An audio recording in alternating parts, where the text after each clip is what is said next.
मी काही बोलणार आहे आपलं रेश्मा क्रिएशनमध्ये। मी आज बायकांबद्दल काहीतरी बोलणार आहे, कारण बायांना या चुगलीखोरच खूप असतात। ह्याची त्याची ह्याची पंचायती करत बसतात।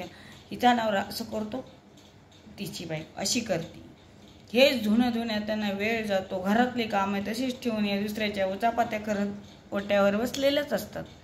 त्यांना काहीच काम नाही, त्याच्यापेक्षा काहीतरी करा। पैसे कसे कमवता येईल, नवऱ्याला हातभार लावता येईल याचा विचार करा, किंवा मुलांना कसे शिकवता येईल। क्लासपेक्षा घराची शिकवणी घ्या, मुलांचा अभ्यास घ्या, त्यांना वळण लावा।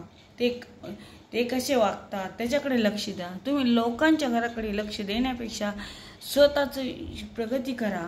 ही बाई अशी वागती, हिने असं केलं, तिने तसं केलं, ह्या रोजच्या उचापात्या बायकांच्या पुरुषापेक्षा जास्त असतात। आणि त्याच्यामुळे भांडणे, इकडे तिकडे भांडणं होतात।